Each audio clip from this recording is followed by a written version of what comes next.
আসসালামু আলাইকুম। আজকে আমি আপনাদের সাথে শেয়ার করব কিভাবে আপনারা ঘরেই রেস্টুরেন্টের মতো চিলি চিকেন তৈরি করতে পারবেন। খুব সহজেই আমি তৈরি করে দেখাবো। তো এই জন্য আমি ব্রয়লার মুরগির বোন সহই আমি চিকেনটা কেটে নিয়েছি ছোট ছোট পিস করে।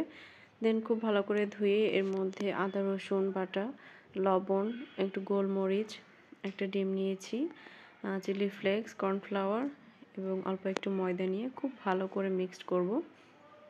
তো আমি হাত দিয়ে খুব ভালো করে মিক্সড করব, একটু সময় নিয়ে মিক্সড করব যাতে প্রত্যেকটা চিকেনের মধ্যে মশলাগুলো খুব ভালোভাবে লেগে যায়। তো আমি খুব ভালো করে মিক্সড করার পরে আধা ঘন্টা থেকে 1 ঘন্টা ম্যারিনেট করে রেখে দিব ঢেকে। দেন ফিরে আসছি আধা ঘন্টা পরে। এখন আমি কড়াইতে একটু তেল গরম করে একটা একটা করে এভাবে ভেজে নিব। একসাথে সবগুলো দিলে পানি উঠে যাবে, তখন আর খুব ভালো করে ফ্রাই করা যাবে না।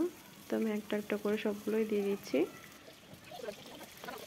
তো কিছুক্ষণ ভাজার পরে এক পাশ মোটামুটি হয়ে আসলে দেন আমি উল্টে পাল্টে একটু ভালো করে ভেজে নিব। চারপাশটা একটু ব্রাউন কালার হয়ে আসলেই হবে। তো আমার ভাজি করা হয়ে গিয়েছে, এখন আমি উঠিয়ে নিব। দেন আমি আরেকটা হাঁড়িতে একটু তেল গরম হওয়ার পরে সেখানে রসুন বাটা, আদা বাটা দিয়ে একটু ভেজে নিচ্ছি ফ্লেভারটা ছড়ানো পর্যন্ত। তো ফ্লেভারটা ছড়িয়ে গিয়েছে। এখন আমি এর মধ্যে চিলি ফ্লেক্স দিয়ে দিব। চিলি ফ্লেক্সটা ঝালের জন্য না, জাস্ট ফ্লেভার আর কালারের জন্য দিচ্ছি। দেন একটু ভিনেগার দিব। দেন আবারও খুব ভালো করে মিক্স করব।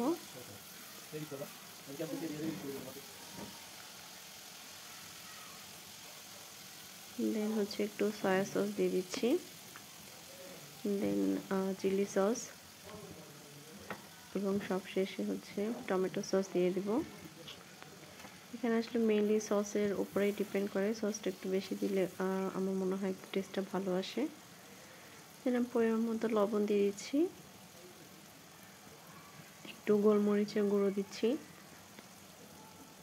পরিমাণ মতো চিনির পরিমাণটা আপনারা কম বেশি করে দিতে পারেন, এটা অপশনাল, না দিলেও চলবে, তো একটু দিলে মনে হয় ভালো লাগে। দেন আমি 4-5 প্রকারের অল্প অল্প করে সবজি কেটে নিয়েছি। এখানে ক্যাপসিকাম আছে, রেড গ্রিন কালার, টমেটো, দেন ফুলকপি, তারপরে আমি পেঁয়াজ এভাবে 4 পিস করে কেটে নিয়েছি, একটু বড় সাইজ হবে। দেন আগে থেকে যে ভেজে রেখেছিলাম চিকেনগুলো সবগুলো দিয়ে দিচ্ছি। খুব বেশি সময় লাগে না। এখন আমি সব সবজির সাথে চিকেনটা ভালো করে মিক্স করে দিব। অল্প একটু পানি দিয়ে দিচ্ছি। পানি দেওয়ার পরে জাস্ট একটু গরম হলেই হবে। তো আমি ভালো করে নাড়াচাড়া করে দিচ্ছি। দেন আমি আগে থেকেই একটু কর্নফ্লাওয়ারের মধ্যে পানি গুলিয়ে রেখেছিলাম, তো আমি অল্প অল্প করে দিব আর মিক্স করব।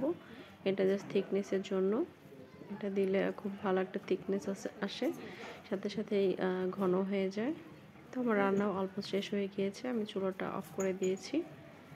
এখন জাস্ট সব কিছু খুব ভালো করে মিক্সড করে আমি সার্ভ করে দিয়েছি। দেখতেই পাচ্ছেন কতটা মজা হয়েছে। তো আজকের মতো এই পর্যন্তই। আল্লাহ হাফেজ।